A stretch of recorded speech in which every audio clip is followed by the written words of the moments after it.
Apocalipse está chegando e o pastor traz uma revelação surpreendente sobre o 666 do Apocalipse. Quem será ele? Pessoal, é uma revelação surpreendente que aconteceu ao vivo no podcast Inteligência Limitada.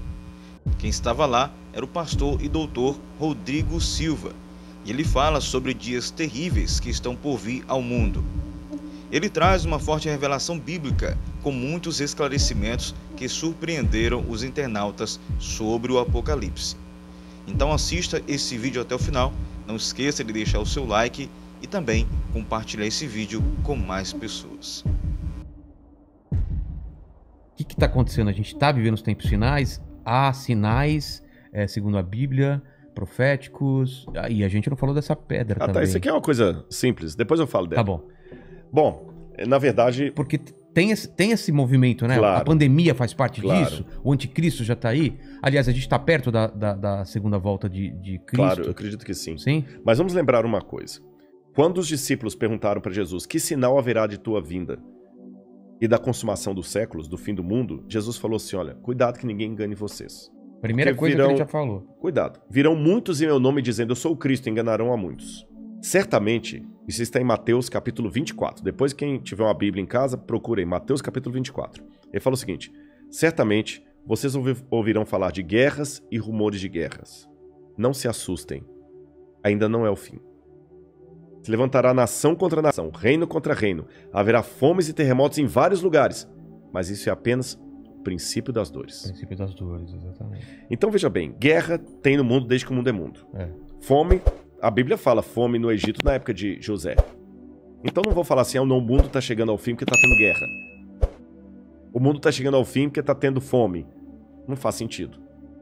Mas o Apocalipse coloca alguns elementos que indicavam quando nós estivéssemos chegando próximos ao fim. Embora, nota de rodapé aqui, ninguém sabe o dia nem a hora da volta de Jesus. É estupidez. Tentar adivinhar. Não, claro, não podemos isso. Você entendeu? Bom, mas a gente pode saber a proximidade dos tempos em que vivemos. Então tem algumas coisas no Apocalipse que são características do tempo do fim. Exemplo, Apocalipse 11:19. Diz assim, as nações ficaram iradas. Chegou, porém, o juízo de Deus e o tempo determinado para ele dar o prêmio aos seus santos e aos profetas, e o tempo para destruir os que estão destruindo a terra. Ora, na época de Cristo não tinha como destruir a terra.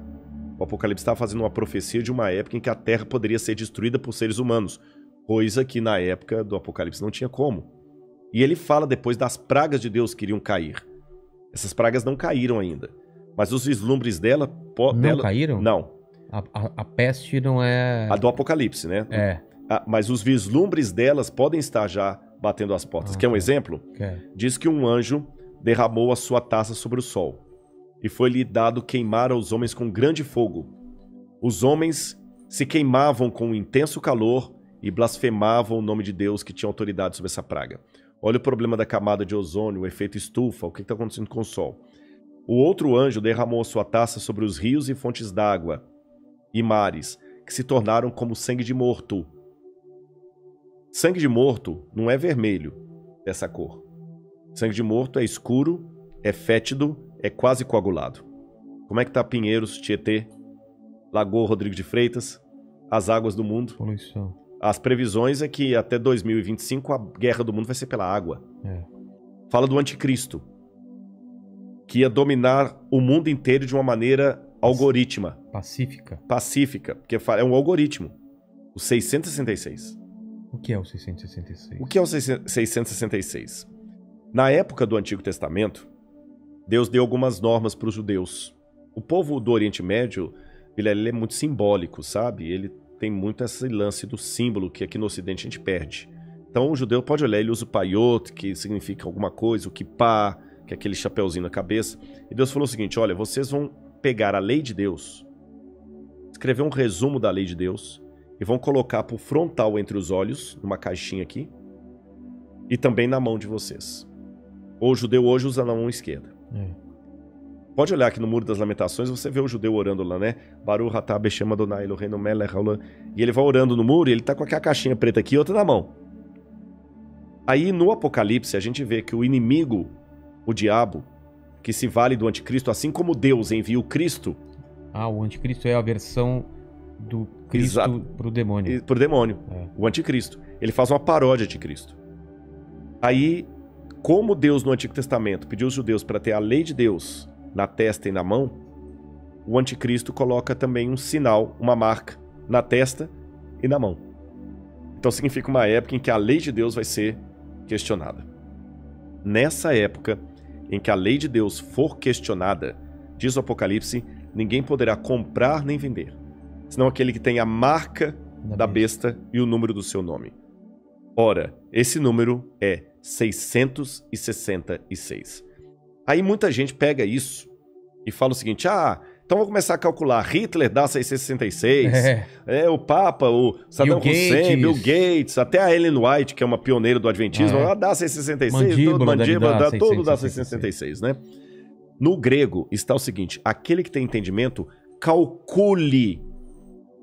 E essa palavra calcule no grego ali é a mesma palavra para faça a contabilidade daquilo que o anticristo vai fazer.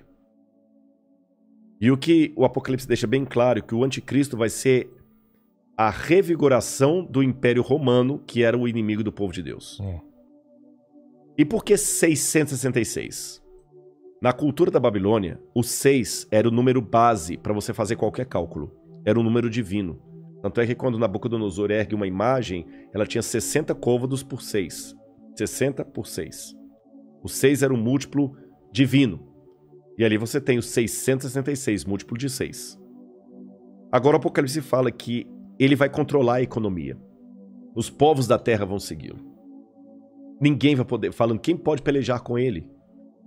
E o que nós estamos vendo agora é um mundo caminhando pela primeira vez na história para uma unificação mundial. De moeda? De tudo. Parece até teoria da conspiração que eu vou falar, mas não é.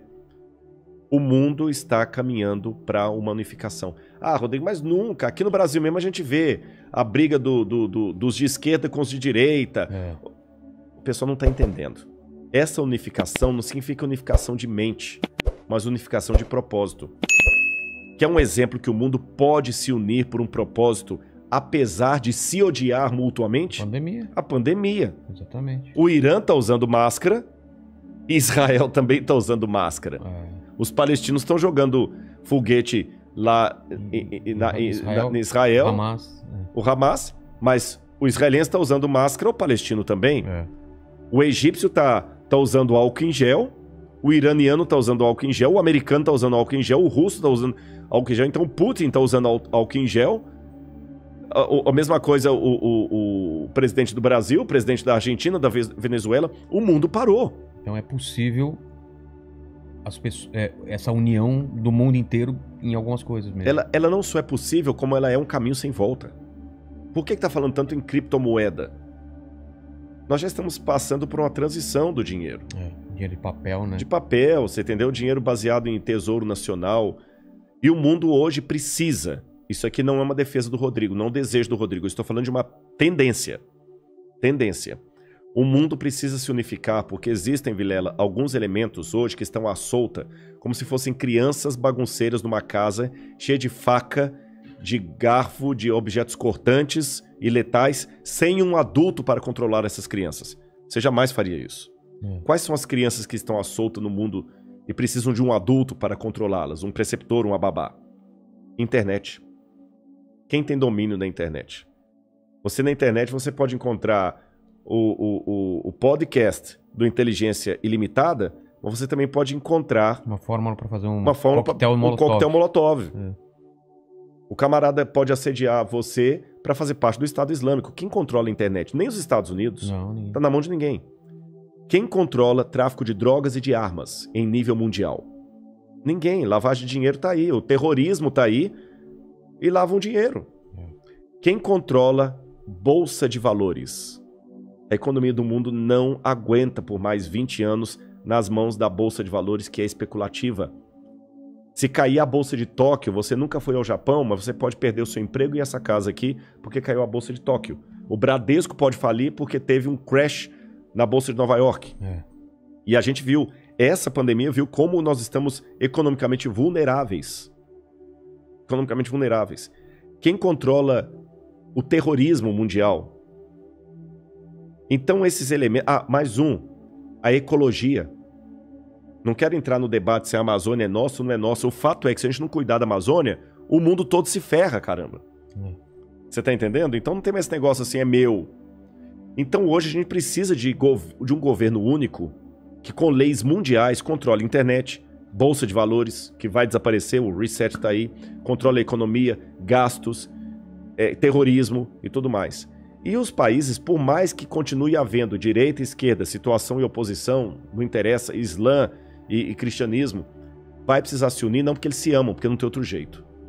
E essa união está muito parecida com o caminho de preparação para o anticristo. Agora, a minha questão aqui não é cair naquela esquizofrenia escatológica de achar agora que qualquer coisa eu tenho que evitar porque senão é a marca da besta. Eu já vi gente, isso aqui é sério, que não quer deixar colocar o revolvinho da temperatura na testa da mão, que aquilo é a marca da besta. Calma. Estupidez, não tem nada a ver um negócio desse, gente, tá bom?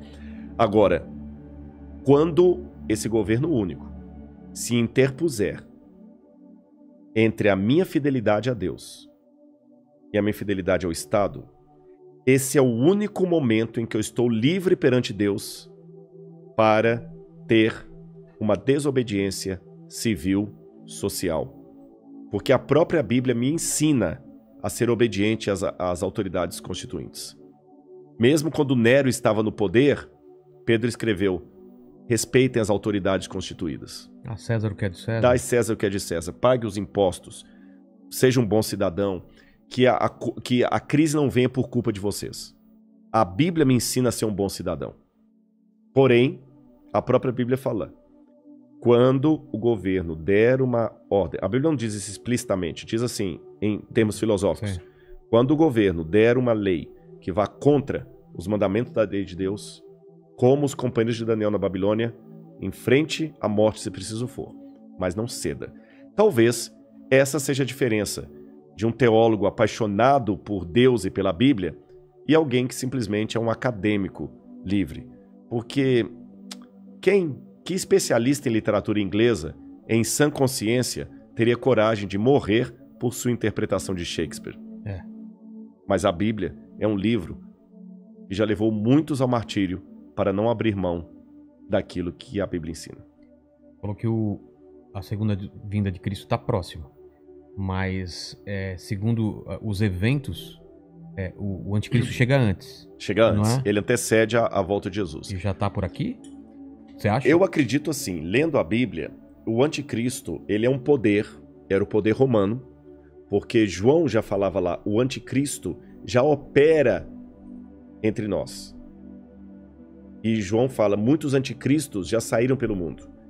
Ele só está aguardando aquilo que o detém. Então o anticristo naquele tempo era Roma. Os exegetas veem, a besta era Roma.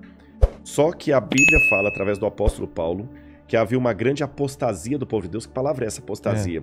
Eles abandonariam a fé, se uniriam a Roma, e Roma no futuro voltaria travestida de cristã, por isso que é o anticristo, nome que não aparece no Apocalipse, mas aparece nas epístolas de João. Tá. Anticristo, anti em grego é aquele que toma o lugar de. Então o anticristo é aquele que toma o lugar de Cristo e vai dominar o mundo.